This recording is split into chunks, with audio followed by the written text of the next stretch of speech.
Now, why treason? Treason is a term that's been bandied about quite a bit lately. Well, treason, there's some people, can you still hear me? Okay. There's some people who believe that treason is a crime that can only be committed during wartime. That if you give aid and comfort to a once and future enemy, and you're not involved in direct military conflict with that person, then it's not really treason. You might be an asshole for doing it, but it's not really treason. But hasn't everybody in this country, including the filth that runs the Republican Party in the House and the Senate, including those cockroaches, haven't they all said now at this point that Russia has attacked the United States, continues to attack? It's cyber warfare. It's just a different kind of warfare. That the attack continues to go on. And these former Republicans who are now fascists, they are concerned, so they say, about the Russians' efforts in the election coming up in 2018 and 2020. In other words, they know goddamn good and well that this hasn't stopped. Why the fuck should it stop? Putin's boy in the White House is making it easy for Putin to continue his warfare against the United States. So, that's treason, what Trump is doing. He's throwing this country over so he can hobnob for whatever fucking reason. I wish somebody would just come up with the real reason Trump is doing this, other than he's a dumb shit. We all know that. He's an obstinate dumb shit. If somebody says, I wish somebody would say to him, don't jump off that 20-story building. Whatever you do, don't do that. You can't do it. You're forbidden. Don't do it. Wouldn't that be nice? All right, in order to segue away from this filthy topic one last thing. Ruth Marcus, who is an op-ed writer for Washington Post. If you watch MSNBC, you've probably seen her on the evening programs. And she wrote a piece that was in today's Washington Post. She writes, everyone who works for President Trump, quit now. Save your souls. Save your honor, such as it is. Save your reputation, such as it remains. Russia attacked our democracy. Trump has demonstrated repeatedly, and did so again with Vladimir Putin in Helsinki, that he doesn't care and won't defend his own country. If you work for this man and you call yourself a patriot, it's time for you to go. She goes on, this may sound excessive, even irresponsible. Indeed, for months I have agonized over the question of public service in the age of Trump. Of course, as a general matter, it is better to have more grown-ups around Trump, mitigating his worst impulses, providing wisdom born of experience to counter his ignorance and petulance.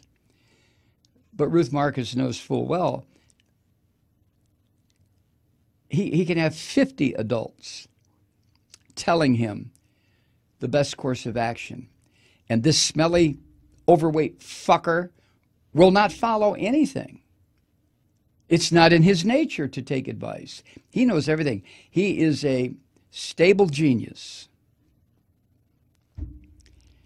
She goes on, but that assessment assumes facts, not an evidence, that Trump is educable or containable.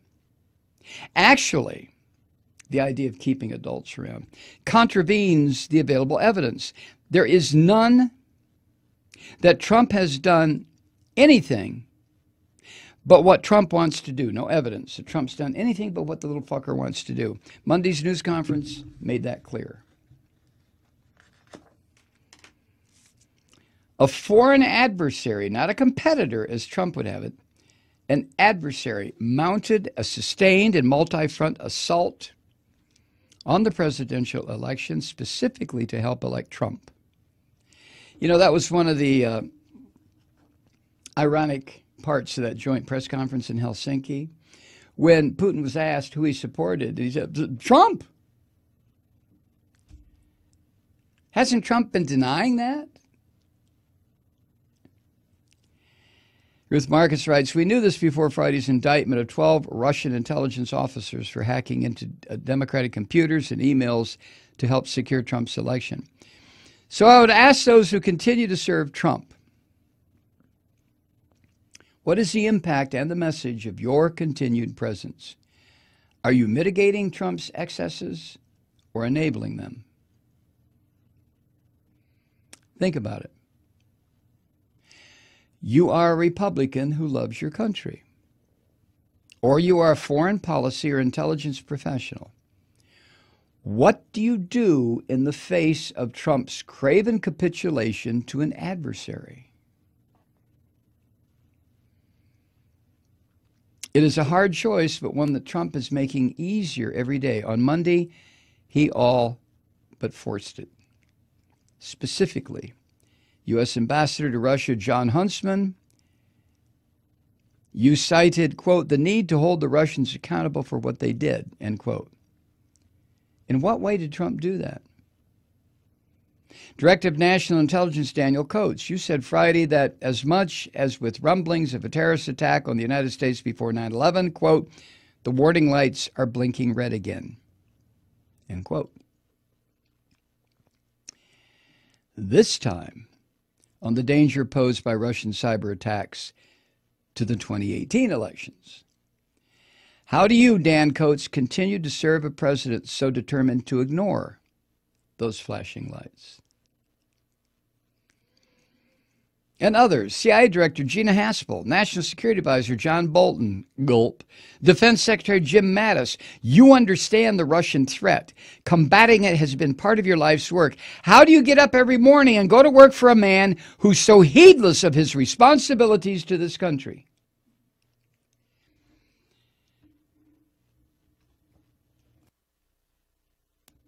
How heedless? Before his 2 hours alone with Putin, Trump tweeted, quote, our relationship with Russia has never been worse, thanks to many years of U.S. foolishness and stupidity. And now the rigged witch hunt, end quote. And things went downhill from there. At his post-meeting news conference, Trump stood side by side with Putin and, asked about holding Russia accountable, instead replied, I think we're all to blame. I feel we all have made mistakes. And on the investigation by special counsel Robert Mueller, he added, that probe is a disaster for our country. I think it's kept us apart. It's kept us separated, referring to the United States and Russia. And challenged directly one of the questions about whether he would, quote, with the whole world watching, tell President Putin, would you denounce what happened in 2016 and would you warn him to never do it again? Trump flat out refused.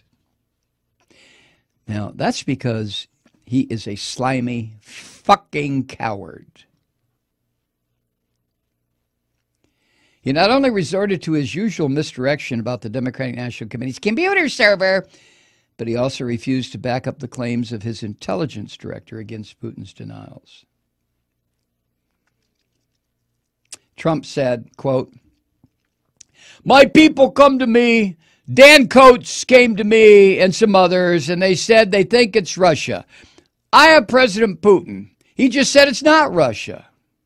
I'll say this, I don't see any reason why it would be, but I really do want to see the server.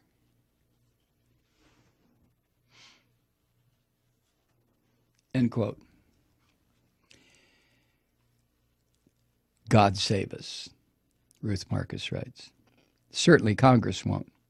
At least not from the extensive evidence of GOP spinelessness so far. Sure, we saw some post-summit head shaking from the likes of Lindsey Graham and Bob Corker.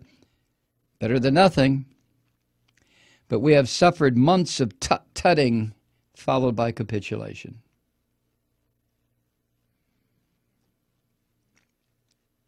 She closes with this, Ruth Marcus. Perhaps mass resignations of administration officials would rouse a supine Congress.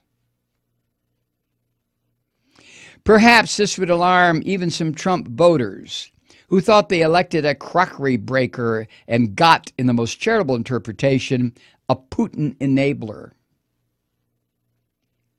Perhaps not. But really, administration officials, what good are you doing for yourselves or your country by sticking around for this?